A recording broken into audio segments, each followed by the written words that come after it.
कोने में जाकर के श्रीमान विजय मंगला साहब जी अपने भारत के विभिन्न स्थानों में जाकर के संवैधानिक हक अधिकारी विशेषकर हमारे क्षेत्र के हमने कहा कि एक कार्य उनके सभी करेंगे।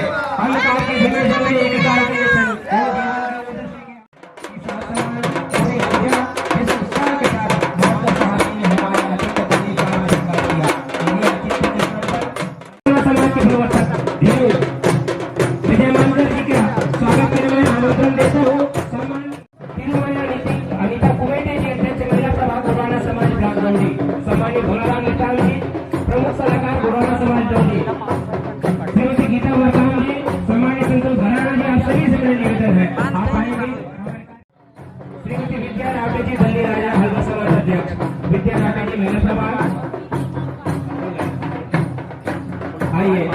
विशेष हम सब के आग्रह को स्वीकार करके हमारे समाज का हमारे गुणवाना वंशज का इतिहास को लिपि को और हमारे संस्कृति को भारत के कोने कोने में ले जाने वाले और हमसे जहाँ भी कहीं कभी वैसी होती है ऐसे तकनीकी शब्दों संवैधानिक जो बातें हैं तथ्य उनको निकाल करके समाज के बीच में रखने वाले सबसे हजारों की संख्या में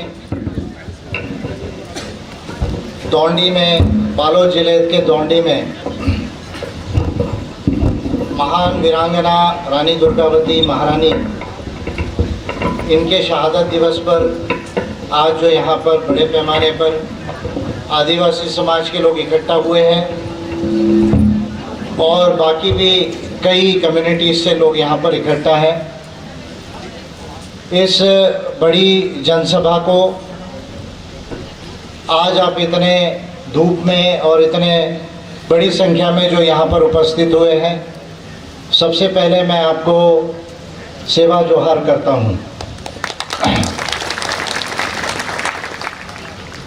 मैं पिछले 8 सालों से 10 सालों से देश के, क्योंकि आज का संदर्भ आदिवासियों का है, तो आदिवासियों के संदर्भ में ज़्यादा कहूँगा, कुछ बातें और भी कहूँगा जो पूरे देश के लिए महत्वपूर्ण है, लेकिन ज़्यादा बातें आदिवासियों के विषय में ही कहूँगा क्योंकि संदर्भ आदिवासियों का है, समस्या भी आदिवासियों की है और इंडिया दैट इज़ भारत, ये भारत को बनाने वाले गोंडवाना वाले लोग हैं, गोंडवाना वासी है।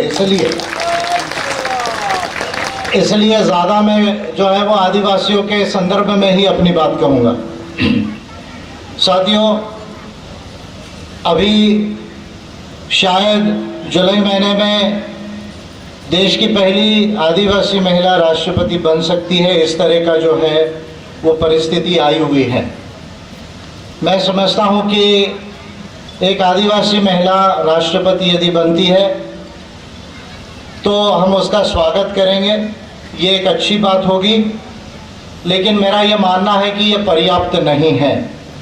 आदिवासी महिलाएं जिस दिन राष्ट्रपति बन जाए अच्छी बात है, लेकिन ये पर्याप्त नहीं है, काफ़ी नहीं है। क्यों पर्याप्त नहीं है, क्यों काफ़ी नहीं है? हमें किन चीज़ों को करने की ज़रूरत है? क्या हमारी आदिवासी सभ्यता है? क्या हमारी महान संस्कृति है? क्या हमारी देन है इस देश को, इस दुनिया को?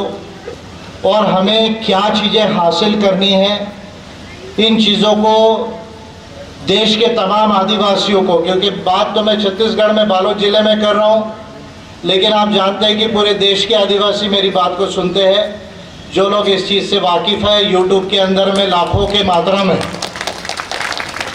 असम से लेके, त्रिपुरा से लेके तो राजस्थान से लेके तो तमिलनाडु तक के तमाम आदिवासी लोग जो है मेरी बात को सुनते हैं। इसलिए देश के तमाम आदिवासियों को ये मेरा संबोधन है, क्योंकि हमने आते आते नारा ही लगाया, एक तीर एक कमान, एक तीर एक कमान, एक तीर एक कमान। तो ये हमारा नारा है कि सारे आदिवासी एक समान है। क्यों एक समान है? ये देश के लोगों को और दुनिया के लोगों को समझने की ज़रूरत है, क्योंकि आदिवासी वो पहला इंसान है इस धरती का जिसने प्रकृति को समझकर जो है वो सभ्यता की निर्माण की है।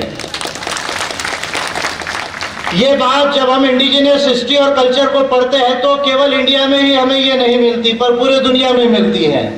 एबोरिजिनल ऑस्ट्रेलिया में मिलती है, प्यूर्टो में मिलती है, इंडोनेशिया में मिलती है, मैक्सिको में मिलती है, हमें ब्राजील में मिलती है, हमें पेरू में मिलती है, हमें जो है फिजी के अंदर में मिलती है, हमें कनाडा में मिलती है, हमें न्यूजीलैंड में मिलती है। जहां जहां पर दुनिया के अंदर आदिवासियों के विषय में स्टडीज हुई, तब ये पाया गया कि धरती पर इंसान जब सबसे पहली बार प्रकट हुआ, उसको बुद्धि आई, उसका जेनेटिक डेवलपमेंट हुआ, तो प्रकृति को समझकर वो पहला इंसान था जिसने मानवता की स्थापना की, और वो पूरे देश का और दुनिया का आदिवासी है।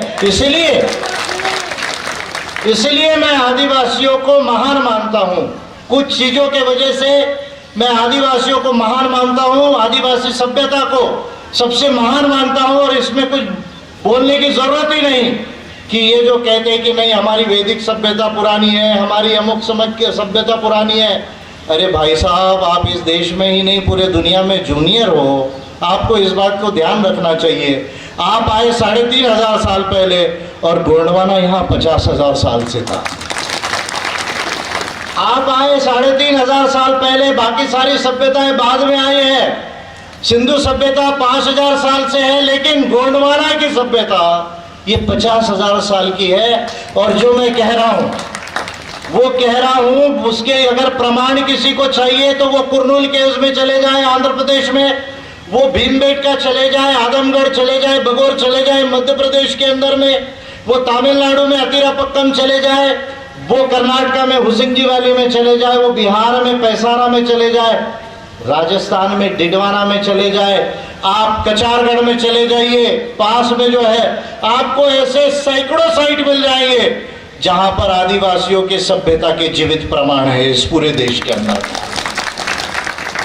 You are having hundreds of living evidences of the Adivasi culture in India and in the world. और इसलिए मैंने एक बात को कहा कि आदिवासी अगर राष्ट्रपति बनती है तो अच्छी बात है, हमें खुशी है। और अगर आदिवासी राष्ट्रपति बन रही है तो जो भी पार्टी उसे बनाए, लेकिन 25% से ज्यादा मेरा रोल है इस देश के अंदर।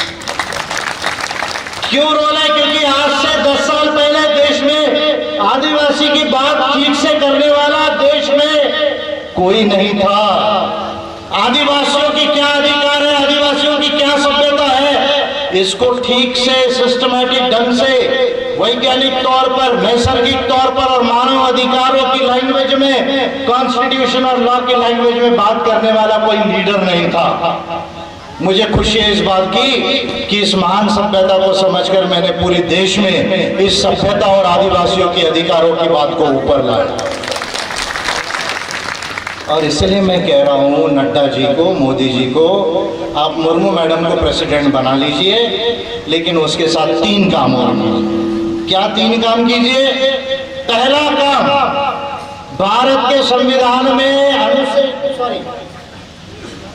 भारत के संविधान में गोंडवाना कहना रहना चाहिए, नीचे गिर गया था इसलिए आपको इंटरप्शन है, ये ऊपर रहना चाहिए, गोंडवाना हरदम ऊपर रहना चाहिए। तो इसलिए जो है भारत के संविधान के अनुच्छेद 1 में आर्टिकल 1 में जो लिखा हुआ है India that is Bharat. Modi ji कह रहे थे कि नहीं, किसी दिन मोदी जी ने कहा कि भाई India is the mother of democracy, Bharat जो है वो लोकतंत्र की जननी है। मैं मोदी जी से कह रहा हूँ, मोदी जी आपका थोड़ा हिस्ट्री और कल्चर का स्टडी कमजोर है, क्योंकि आप डिग्री विग्री कम है, पढ़ाई कम है, टोपी ज्यादा पहनते हैं, बराबर है ना। मोदी जी जिधर भी जाते हैं उधर की टोपी पहनते हैं। तो मैं मोदी जी से कह रहा हूँ कि वो टोपी पहनने से आपका ज्ञान नहीं बढ़ेगा, इस तरह का फेटा पहनिए आप जिस तरह आज मैंने पहना है, तब जाके आपको जो है वो समझ आएगा कि क्या प्रकृति है, क्या इतिहास है और क्या संदर्भ है। तो इसलिए मैं कह रहा हूँ मोदी जी से, नड्डा जी से कि भारत लोकतंत्र की जननी नहीं है। कौन जननी है? Aboriginal Australia, Gondwana and Greece, they are the mothers of democracy. Aboriginal Australia, Aboriginal यानी आदिवासियों का ऑस्ट्रेलिया। किसका ऑस्ट्रेलिया? आदिवासियों का। एबोरिजिनल यानी आदिवासी, इंडिजिनियस पीपल। आदिवासियों का Australia, Gondwana that is India. India that is Bharat नहीं, इंडिया दैट इज गोंडवाना होना चाहिए। क्या होना चाहिए? इंडिया दैट इज अरे भारत से पहले गोंडवाना था। भारत आया, वेद आए तो भारत आए, महाभारत आया तो भारत आया, रामायण आया तो भारत आया। अरे भाई ये भारत के पहले जो है ये जम्बू द्वीप नहीं था, ये शंभू द्वीप था। कौन सा द्वीप था? अब शंभू द्वीप आपको बताने की जरूरत है क्या? शंभू शेख, शंभू माधव 88 हुए, आपको सब मालूम है। त्रिमंद सुलसरी, उसको आपने जम्बू द्वीप हुआ। और जम्बू द्वीप के पहले ये कोयामुरी द्वीप था, सिंगार द्वीप था, अर्थात गोंडवाना था। क्या था? कितने हजार साल से? 50,000 साल से। अब मेरी भाषा ओवैसी भी बोलने लग गई। कभी ओवैसी को मेरे पहले सुना, किसी को सुना 50,000 साल पहले बोलने के पहले? पर विजय मानकर जब से 10 साल से ये बात बोल रहे हैं तो अब ओवैसी को भी याद आ गया कि नहीं, वेदों के पहले भी इतिहास था और भी पहले इतिहास था। ठीक है, तो मैं नड्डा जी से और मोदी जी से कह रहा हूं, पहला काम करो। क्या काम करो? कि भारत के संविधान में संशोधन करो। 2 संशोधन करो। क्या संशोधन करो? पहला, article 1 of the constitution of India को, अनुच्छेद 1 को बदल के इंडिया दैट इज भारत के जगह India that is Gondwana parliament में कर दो। अगर आप ये करते हैं तो मैं स्वागत करूंगा। दूसरी बात, ये पूरे देश के आदिवासी कह रहे हैं कि हमें जनगणना में एक कोड चाहिए। कौन सा कोड चाहिए? हमारा ट्राइबल कोड चाहिए। हम जो भी लिखा है उसमें, एक सर्वे हुआ NSSO का, नेशनल सैंपल सर्वे ऑर्गेनाइजेशन का, 2005-6 का सर्वे। नहीं, पानी वानी जाने दीजिए, मैं पानी पिला नहीं आया हूँ आज उनको, तो पानी में पीऊंगा नहीं जब तक मैं इतने गोंडवाना की धरती पे खड़ा हूँ। प्रकृति की जो है वो शक्ति है ना, पेन आपने बोला ना, पेन यानी शक्ति होती है। क्या होती है? एनर्जी। तो मैं तो यहाँ खड़ा हूँ, पेन की जगह में खड़ा हूँ, तो मुझे पानी की जरूरत नहीं है। पानी पिलाने का समय आया इनको, तो पानी पिलाने के लिए मैं आया हूँ। तो देश के आदिवासी कह रहे हैं, क्या कह रहे हैं? देश के आदिवासी कह रहे हैं कि हमें कोड दे दो, ट्राइबल कोड दे दो। फिर हम उसमें जो भी लिखा है, चाहे हम कोयापुनेम लिखा है, चाहे हम सरना लिखा है, चाहे हम डॉनी पॉलो लिखा है, चाहे हम आदिवासी अपनी सभ्यता या संस्कृति लिखा है, लेकिन एक बार हमें एक कोड दे दो, क्योंकि हम इस देश में कोई भी धर्म को लिखना नहीं चाहते। एक महत्वपूर्ण बात है, इस बात के ऊपर ध्यान देने की जरूरत है। 2004-5 में नेशनल सैंपल सर्वे ऑर्गेनाइजेशन ने एक सेंसस किया, एक सर्वे किया कि भाई आदिवासी देश के जो है वो कितने आदिवासी कौन सा धर्म लिखा रहे हैं। ये देश भर में जो सेंसस होता है तो ये एक मिनी सेंसस था, स्टैटिस्टिकल सैंपल लिया जाता है। तो 82.5% देश के आदिवासियों ने 2004 और 5 में ये लिखाया कि हम किसी धर्म को नहीं मानते। आप महत्वपूर्ण है, आप ध्यान दीजिए। हमारा अगर कोई रिलीजन आप मानते हो, हम रिलीजन को नहीं मानते। हमारी रिलीजन की जो संकल्पना है वो प्रकृति से जुड़ी हुई है। किससे जुड़ी हुई है? प्रकृति से जुड़ी हुई है। और इसलिए 82.5% आदिवासियों ने ट्राइबल कल्चर को लिखाया। NSSO में ट्राइबल कल्चर लिखा है कि हम भाई आपके रिलीजन को नहीं मानते। आपका जो भी रिलीजन हो उसको आप मुबारक, आपको जो धर्म मानना है आप मानिए, आपको राम को मानना है आप मानिए, हमको उससे कोई लेना देना नहीं। हम तो रावण को मानने वाले हैं। किसको मानने वाले लोग हैं? रावण को मानने वाले। मैं गया इधर, मुझे अच्छा लगा। मैं उड़ीसा से आते आते राजिम के जंगलों से आया। कभी राजिम के जंगलों में जाइए, आपको रावण के बहुत पुतले मिलेंगे। और दशहरे के दिन जो है रावण जो है वो रावण पेन की पूजा भी होती है वहाँ पर, जो है वो ये राजिम में होती है, आपके इधर भी होती होगी। तो मैंने उनसे कहा कि भाई आप जिसको मानना है मानिए, मैं गोंडवाना का आधुनिक रावण हूं। आधुनिक रावण, आज का रावण। क्यों? क्योंकि रावण जो है वो त्रिमंद सुलसरी के फॉलोअर थे, वो शंभू शेख के फॉलोअर थे, वो कोयापुनेम को प्रचार करने वाले एक महान जो है वो व्यक्ति थे। तो दूसरा काम करो कि आप एक ट्राइबल कोड लाओ। अब देखिए मजे की बात, देखिए ये कहते हैं कि हम चाइना को आग दिखा देंगे, हम पाकिस्तान को कहीं का नहीं छोड़ेंगे, देखिए आप मजे की बात देखिए, अमेरिका को हमारी जरूरत है, इनके स्लोगन देखिए, लेकिन ये कहते हैं कि जनगणना में एक कॉलम लाने के लिए हमको दिक्कत है। जो चाइना को आग दिखा सकते हैं, पाकिस्तान को धमका सकते हैं, वो कहते हैं हम जनगणना में एक सिंपल कॉलम आदिवासियों का नहीं ला सकते। क्यों? इसको समझिए, इसके पीछे क्या षड्यंत्र है मैं बताऊंगा। क्यों नहीं लाना चाहते, किस लिए नहीं लाना चाहते, इसका क्या इम्प्लीकेशन होगा, इस पर मैं आगे बोलूंगा। दूसरी बात, मैं नड्डा जी से और मोदी जी से कहूंगा और मुर्मू मैडम से भी कहूंगा, आप गवर्नर रही है झारखंड की, तो गवर्नर हमने यहाँ पे भी देखा उइके मैडम को, 5th शेड्यूल का इम्प्लीमेंटेशन आपने कितना किया नहीं किया है तो झारखंड के लोग बताएंगे, हम उनसे बात करेंगे, लेकिन इस दिशा में आपको प्रयास करने की जरूरत है। और तीसरी बात मैं कहना चाहूंगा कि यदि आपको सही में लगता है कि देश के 12 करोड़ आदिवासियों का, जो लगभग 9% देश के आदिवासियों की जनसंख्या है, आज नया जनगणना जब होगी सेंसस तो उसमें आएगी, 12 करोड़ के आसपास आबादी आएगी पूरे देश में आदिवासियों की। दुनिया में सबसे ज्यादा यदि आदिवासी कहीं है, पूरे दुनिया में 50 करोड़ के आसपास जो आदिवासी है, उसमें 12 करोड़ आदिवासी, सबसे बड़ी संख्या ये इंडिया के अंदर है। कहां पर है? इंडिया दैट इज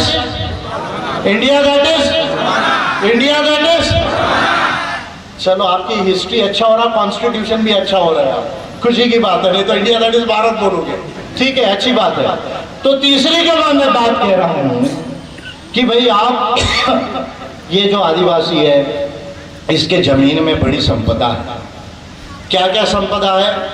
एक तो जल जमीन जंगल, हम बोलते ही है जल जमीन जंगल है, लेकिन हमारे संविधान में 5वीं अनुसूची आर्टिकल 244 में हमको जमीन के अंदर का अधिकार नहीं है। आप ध्यान से सुनिएगा इस बात को, मैं जो बोल रहा हूं वो बड़ी महत्वपूर्ण बात है। हमारा संविधान में वीकनेस है। क्या वीकनेस है? एक, हमारा संविधान देश के आदिवासियों को इंडिजिनियस नहीं बोलता, एबोरिजिनल नहीं बोलता, वो शेड्यूल ट्राइब बोलता है। शेड्यूल यानी सूची होता है, ये सूची के आदिवासी है, ठीक है। उनको संविधान एबोरिजिनल नहीं मानता और ये 1949 से समस्या है, बात की नहीं है। 49 में जब फाइनल हुआ तभी जो है इस चीज को नकारा गया। दूसरा, संविधान हमारा जो है देश के आदिवासियों को जमीन के अंदर के मिनरल्स का राइट नहीं देता, जिसको हम सब सरफेस राइट्स कहते हैं। यानी वो कहता है कि भाई नहीं, ठीक है, आदिवासियों की जमीन गैर आदिवासियों को नहीं दी जा सकती, यहां तक तो ठीक है, लेकिन जिस धरती पर 50,000 सालों से आदिवासी रहे हैं, उस धरती के नीचे अगर लोहा मिल जाता है, मैंगनीज मिलता है, एल्यूमिनियम मिलता है, टंगस्टन मिलता है, यूरेनियम मिलता है, यदि गोल्ड मिल जाता है, थोरियम पोटेशियम मिल जाता है, तो फिर उस पे आदिवासियों का अधिकार नहीं है। तो मैं पहला लीडर हूं इंडिया का जिसने 2008 से ये बात करना चालू किया। और क्या बात की कि भाई आदिवासियों को अगर सही में आपको न्याय देना है, आदिवासियों के साथ सही में यदि न्याय करना है, तो केवल आप जो है राष्ट्रपति बनाकर काम नहीं चलेगा। इस मिनरल राइट में देश के आदिवासियों को कम से कम 15 से 20% का जो है शेयर होल्डर बनाना चाहिए। कितना शेयर होल्डर बनाना चाहिए? कम से कम कहा मैंने, कितना कहा? 15 से 20, कम से कम, ज्यादा से ज्यादा नहीं बोला है, कम से कम मिनिमम कहा है। तो हमारे देश के संविधान में, पेसा लॉ में, MMDRA एक्ट में पेसा रूल्स तो अभी बने नहीं है, तो इसका प्रोविजन नहीं है। तो इसलिए मैं कह रहा हूं कि राष्ट्रपति बनाना अच्छी बात है, लेकिन ये 3 काम करने की जरूरत है। अब मैं दूसरी बात कहूंगा कि हमारी सभ्यता क्यों महान है, क्यों हमारी सभ्यता ग्रेट है।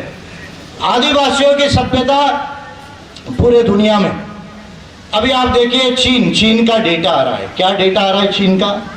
चीन का डेटा आ रहा है कि दुनिया में साइंस एंड टेक्नोलॉजी में, एजुकेशन में, मैथमेटिक्स में, स्टेम यानी साइंस टेक्नोलॉजी इंजीनियरिंग मैथमेटिक्स में, बड़ी बड़ी कंप्यूटर्स और मशीन बनाने में चाइना जो है वो अमेरिका के आसपास जा रहा है, अमेरिका के आगे जा रहा है। क्यों जा रहा है? इसका बड़ा आश्चर्य आपको लगेगा। चाइना के अंदर में लोग धर्म को नहीं मानते, इंडिया के अंदर में बहुत ज्यादा धर्म को मानते हैं, लेकिन चाइना में लोग धर्म को नहीं मानते। चाइना के अंदर में लोग उसी तरह की चीज को मानते थे जो आदिवासी मानते हैं। क्या मानते हैं आदिवासी? पेन और पुनेम।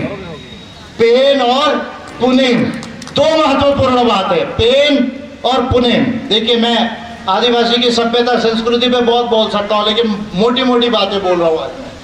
पेन, पेन सल्ला घाघरा क्या है? देखिए, गोंडी लैंग्वेज है, गोंडी लैंग्वेज, और ये कहते हैं संस्कृत नहीं, हमारी बहुत पुरानी है। भागवत जी जरा जाके पूरा एंथ्रोपोलॉजी हिस्ट्री को पढ़ो, लैंग्वेजेस को पढ़ो। Gondi is the mother of Sanskrit, जरा ध्यान से पढ़ो।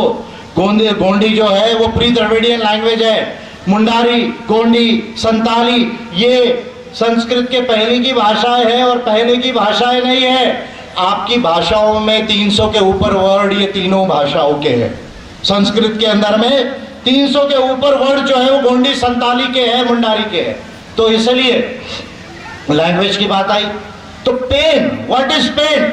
जब हम साइंस को पढ़ते हैं, समझते हैं, तो गोंडी के अंदर पेन, पेन का मतलब होता है एनर्जी। क्या होता है?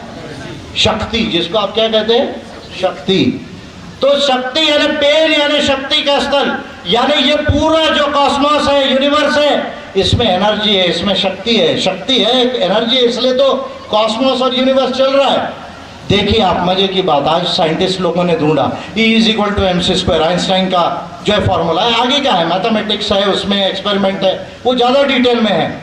लेकिन आदिवासियों ने 50,000 साल पहले समझा कि ये पूरा यूनिवर्स जो है वो शक्ति से चलता है, एनर्जी से चलता है। ये पेन का मीनिंग है, ये पेन का मीनिंग है। इसको समझने का आप ये लीजिए। Punem, what is Punem? कोया पुनेम। पुनेम, पुनेम का अर्थ होता है सत्य का ज्ञान, प्रकृति का ज्ञान। जो सत्य और प्रकृति का ज्ञान है, सत्य और प्रकृति का मार्ग है, वो कोया पुनेम का मार्ग है। ये कोया पुनेम का मार्ग है, ये कोया पुनेम का मार्ग है। और इसलिए मैं कह रहा हूं कि यदि आदिवासियों का कोड आ जाता है तो भारत के अंदर में देश के 12 करोड़ आदिवासी में से अधिकतर लोग जो है ये कोया पुनेम लिखाएंगे, ये जो है वो सरना लिखाएंगे, ये डानी फॉलो लिखाएंगे। तो देश के अंदर एक साथ पता चल जाएगा पूरे दुनिया को कि देश में इतने सारे आदिवासी है और उनका कल्चर ये है। तो ये तीसरी महत्वपूर्ण बात है। अब लोग कहते हैं कि डेमोक्रेसी, डेमोक्रेसी को जब हम पढ़ते हैं, तो जब हम एबोरिजिनल ऑस्ट्रेलिया को पढ़ते हैं, जब हम ऑस्ट्रेलिया के पहले का आदिवासियों का इतिहास पढ़ते हैं, जब हम गोंडवाना का पढ़ते हैं, तो और ग्रीस का बाद में आया, लेकिन जब हम ये पढ़ते हैं तो हमें गोंडवाना के हिस्ट्री में एक बड़ा इंपॉर्टेंट वर्ड मिलता है, सगा गंडोला समूह। सगा गंडोला समूह, सगा गंडोला, सगा गंडोला समूह। गोंडी का प्रोनाउंसिएशन मेरा कमजोर हो सकता है, लेकिन सगा गंडोला सभा जो है, समूह जो है, उससे जो है उसका मतलब होता है कि एक तरह का लोगों की लोकतांत्रिक व्यवस्था। किसकी व्यवस्था? लोगों की लोकतांत्रिक व्यवस्था। और बाद में सगा गंडोला समूह से ही गणराज्य आया, और गणराज्य से ही गणराज्य आया, गणराज्य से ही गणराज्य आया। यानी इंडिया के अंदर में लोकतंत्र का उदय ये आदिवासी समाज से हुआ है, आदिवासियों के समाज से हुआ। अभी हमने डेमोक्रेसी को मॉडर्न टाइम्स में लाया, आधुनिक तौर पे उसके अलग पैरामीटर है, लेकिन डेमोक्रेसी का ओरिजिन जो है वो आदिवासियों ने किया। तो इसलिए अब ये आदिवासियों की जो सभ्यता है, आदिवासी देश का वो इंसान है जिसने सबसे पहले प्रकृति को समझा, जो इंसानियत के साथ रहा, 50,000 साल तक किसी के साथ गलत नहीं किया, किसी का गला नहीं काटा, कहीं चोरी नहीं की, कहीं डकैती नहीं की, कहीं किसी के साथ गलत नहीं किया। सुप्रीम कोर्ट ऑफ इंडिया को भी एक दिन अपने एक निर्णय में कहना पड़ा कि देश का अगर सबसे कोई मानवीय और नैतिक समाज है तो वो आदिवासी समाज है। ये सुप्रीम कोर्ट ऑफ इंडिया को भी कहना पड़ा अपने एक डिसीजन में। ऑफ कोर्स ऑर्बिटल डिक्टा है ना, not the main part of the decision, पर जो ऑब्जर्वेशंस होते हैं उसमें सुप्रीम कोर्ट ऑफ इंडिया ने कहा। तो मैं ये कह रहा हूं कि जब आदिवासी देश के और दुनिया के इतने अच्छे और महान हैं, तो आदिवासियों को उनके राइट्स का सेटलमेंट देश के अंदर में जो नहीं हुआ वो करने की जरूरत है। That is a important point. और ये बात जो है देश के अंदर में जो नहीं हुई, दुनिया में 2 देशों का उल्लेख मैं दूंगा, एक कनाडा का और दूसरा न्यूजीलैंड का। कनाडा का कॉन्स्टिट्यूशन 1763 का और ट्रीटी ऑफ वैटांगी न्यूजीलैंड की 1848 की। ये दो पहले ऐसे संविधान हुए दुनिया के जिसमें इस बात का लीगल रिकॉग्निशन है। कौन सा रिकॉग्निशन है?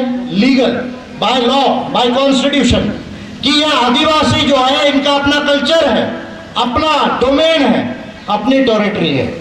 आदिवासी बनता कैसे है, इस बात को समझने की जरूरत है। कौन पहले आया कौन बाद में आया, ये जो है वो डिस्कोर्स नहीं है। इस बात में कोई डाउट ही नहीं है कि आदिवासी 50,000 साल से इंडिया में थे। ये एंथ्रोपोलॉजिकली और जेनेटिकली प्रूव हो चुका है। लेकिन वो आधार नहीं है। क्या आधार है? आदिवासी बनता है दो चीजों के वजह से पूरे दुनिया में। किन चीजों से आदिवासी बनता है? एक, उसका कल्चर, उसकी सोसाइटी, उसका प्रिमिटिव पॉलिटिकल ऑर्गेनाइजेशन, एक वो आधार है। दूसरा, आदिवासी बनता है टेरिटरी, ज्योग्राफी, यानी हम यहां रहते हैं हजारों साल से जंगलों में, पहाड़ों में। ये दो क्राइटेरिया है जिसके वजह से आदिवासी बनता है। जब लॉ में एबोरिजिनल या इंडिजिनस पीपल का सेटलमेंट होता है तो ये नहीं देखा जाता कि कौन पहले आया कौन बाद में आया। ये मूल निवासी की कंसेप्ट नहीं है। आदिवासी, इंडिजिनस, एबोरिजिनल की ये कंसेप्ट है कि आपका कल्चर क्या अलग है और आप कितने हजार सालों से वहां पर उस टेरिटरी और ज्योग्राफी में हैं। तो इस लिहाज से दुनिया भर में ये दो कंट्रीज प्रथम है जिन्होंने लीगल रिकॉग्निशन दिया आदिवासियों को। और उसके बाद इंडिया में ये हो सकता था, लेकिन भारत के संविधान में गलती की गई। देश के संविधान में आदिवासियों को एबोरिजिनल ट्राइब नहीं लिखा, उन्हें जमीन के अंदर के मिनरल्स का राइट नहीं दिया। संविधान लिखने वालों को इसकी समझ नहीं थी। ये बहुत बड़ी गलती और भूल जो है संविधान लिखने वालों ने की।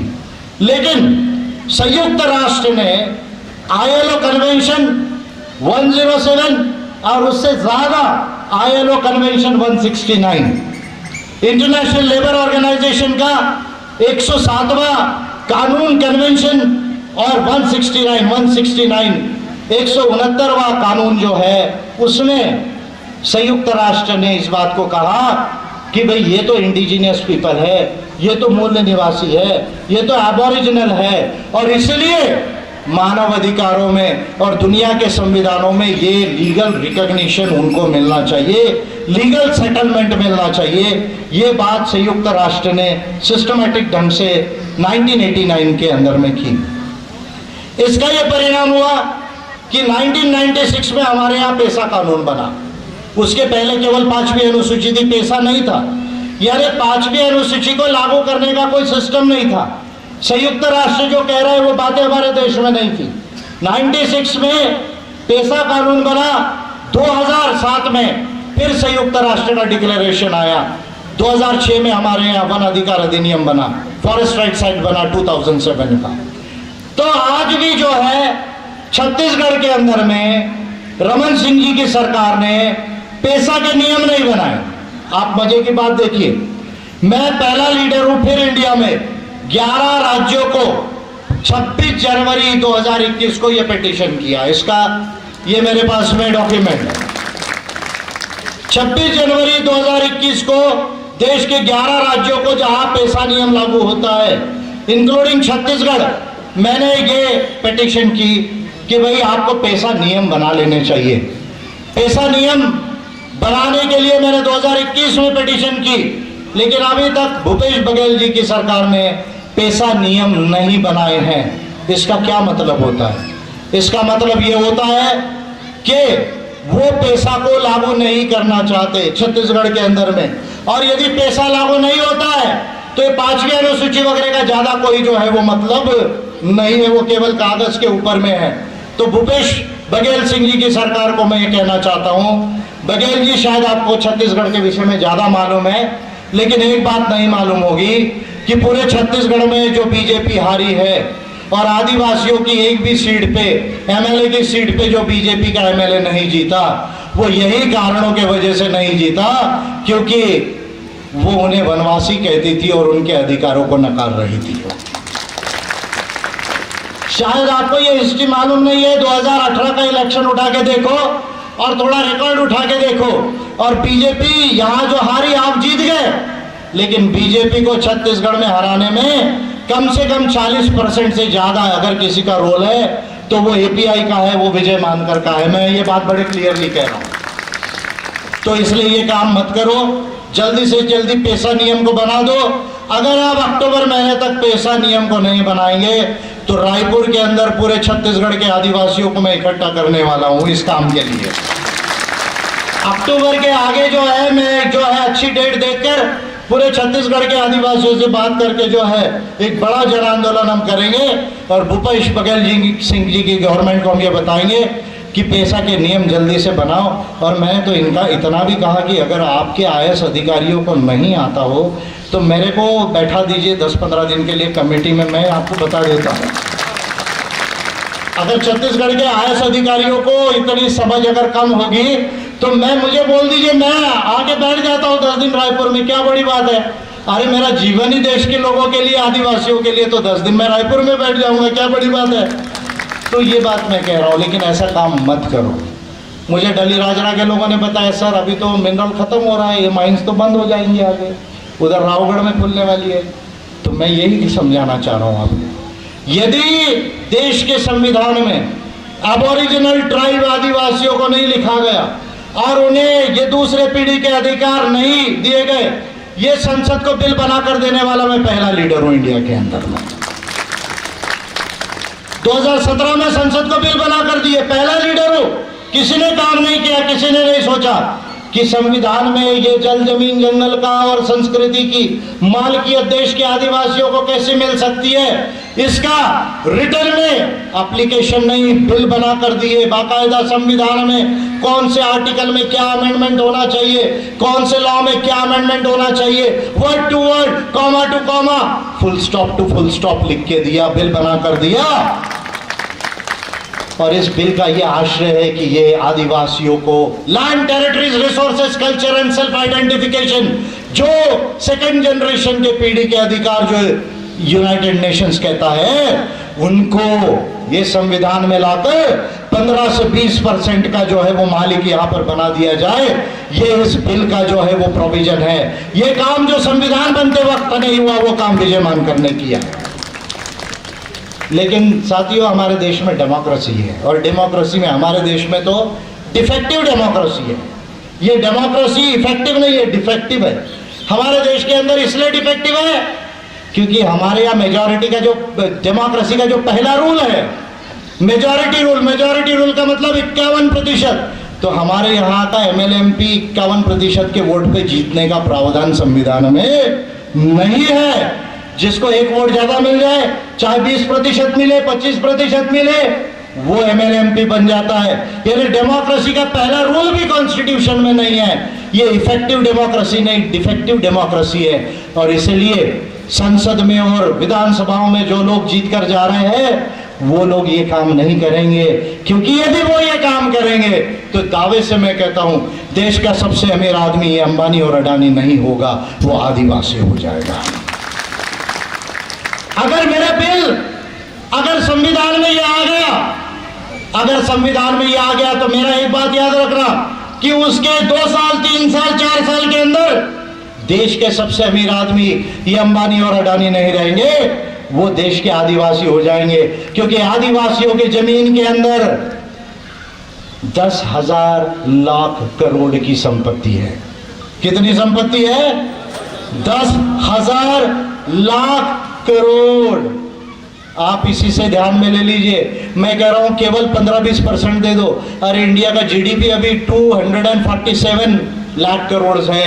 अगर 10-15% भी दे दिया तो आप लगा लीजिए, हिसाब लगा लीजिए, 400-500 करोड़ रुपया, तो 400-500 लाख करोड़ रुपया तो कम से कम जो है इंडिया के GDP का डबल से ज्यादा तो आदिवासियों के पास रहेगा। किसके पास रहेगा? किसके पास रहेगा? तो ये जल जमीन जंगल का मालिक कौन है? कौन है? तो इसमें हमको शेयर होल्डिंग राइट मिलना चाहिए या नहीं मिलना चाहिए? मिलना चाहिए या नहीं मिलना चाहिए? संविधान में संशोधन होना चाहिए कि नहीं होना चाहिए? होना चाहिए कि नहीं होना चाहिए? इंडिया दैट इज गोंडवाना होना चाहिए या नहीं होना चाहिए? ट्राइबल कोड होना चाहिए कि नहीं होना सुन लो बघेल जी, सुन लो नड्डा जी और मोदी जी, इस छत्तीसगढ़ का आदिवासी, देश का आदिवासी ये कह रहा है कि इंडिया दैट इज गोंडवाना कर दो, हमें 15 से 20% मिनरल राइट दे दो, ट्राइबल कोड को कर लो, पेशा नियम को लागू कर लो, MMDRA एक्ट को अमेंड कर दो। और भारत सरकार को यदि नहीं आता होगा तो भारत का सबसे विद्वान लीडर ने यह बिल बना के दिया है, उसको ही पास कर लो। और ये आवाज केवल आवाज जो है वो आज की सभा से, रानी दुर्गावती जी के शहादत दिवस के इस सभा से केवल आवाज नहीं रहेगी, ये एक मूवमेंट बनना चाहिए। क्या बनना चाहिए? मूवमेंट बनना चाहिए। जल जमीन जंगल का मालिक बनाने का मूवमेंट बनना चाहिए। और इसलिए मैं कह रहा हूं कि आने वाले 2023 में मैंने एक स्लोगन दिया था कि आदिवासी सरकार को बनाना है, आदिवासी सरकार को बनाना है। ये काम करने का फिर समय छत्तीसगढ़ में आया। सरकार बनेगी या नहीं बनेगी वो बाद में होगा, लेकिन अगर इस विचार के 8-10 MLA भी अगर इस छत्तीसगढ़ में जीत के गए और 2-3 सांसद भी जीत के गए, और मैं भी 24 में चुनाव लड़के संसद में जाने वाला हूं, मैं भी संसद में 24 में चुनाव कंटेस्ट करके जाना चाहूंगा। और याद रखिए, मैं आपको एक वचन देता हूं, आपने एक शपथ ली, मैं शपथ नहीं ले रहा हूं, मैं आपको केवल एक आगे का पिक्चर बता रहा हूं। यदि मैं संसद में चले गया तो याद रखना, बीजेपी वालों को डांस करवा दूंगा इंडिया के अंदर, इंडिया के अंदर डांस करा दूंगा। लेकिन ये 21वीं शताब्दी के रावेन का डांस होगा। किसका डांस होगा? 21वीं शताब्दी के रावेन का डांस होगा। यहां लड़ाई तीर कमान से नहीं लड़ाई जाएगी, यहां लड़ाई बुद्धि और कलम से लड़ी जाएगी। यहां लड़ाई किससे लड़ी जाएगी? बुद्धि और कलम से। लेकिन साथ में वोट की जरूरत पड़ेगी। किसकी जरूरत पड़ेगी? तो वोट को नहीं भूलना है। ये काम हमको छत्तीसगढ़ के से शुरू करना है। मैं आप लोगों के साथ हमेशा से रहा हूं, हमेशा से रहूंगा। मैं आदिवासी सभ्यता और समाज को मानने वाला व्यक्ति हूं। इसको मैंने बहुत समझ लिया है कि ये प्रकृति का है, ये मानवता का है, और जो प्रकृति और मानवता का है वो सबसे अच्छा है, वही ओरिजिनल है, बाकी सब डुप्लीकेट है। जो प्रकृति और मानवता का है वही ओरिजिनल है, बाकी सब डुप्लीकेट है। मैं आदिवासी सभ्यता और समाज को समझा हूं, मैं आपके बीच हूं, आपके अंदर यहां रहूंगा। और छत्तीसगढ़ में ये काम हमको 2023 में करना है। हमको कानून बनाने वाले बनना पड़ेगा, हमें नीति बनाने वाले बनना पड़ेगा, और हमें संपत्ति का निर्माण कर समृद्धि लाने वाले बनना पड़ेगा। We will have to become law makers, we will have to become policy makers, we will have to become wealth creators and wellbeing bringers. तब जाके इंडिया महान होगा। और अगर इंडिया गोंडवाना बनता है तो मैं दावे से कहता हूं कि अमेरिका और चाइना हमसे पीछे चले जाएंगे। अगर इंडिया गोंडवाना बन जाता है, गोंडवाना की एक मानवता का विचार और प्रकृति का विचार है, और इसमें विज्ञान को जोड़ना पड़ेगा। किसको जोड़ना पड़ेगा? विज्ञान, क्योंकि विज्ञान थोड़ा आगे की चीज है। ये जैसे होगा हम चाइना अमेरिका के बराबर आ जाएंगे और पूरी दुनिया को रास्ता बता पाएंगे।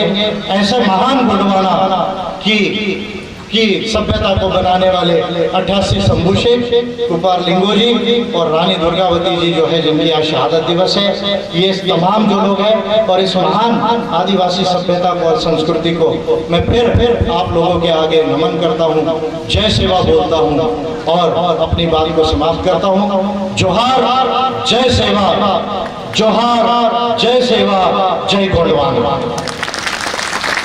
जोहार, जय सेवा, जय गोंडवाना, जय विज्ञान, जय मानवता।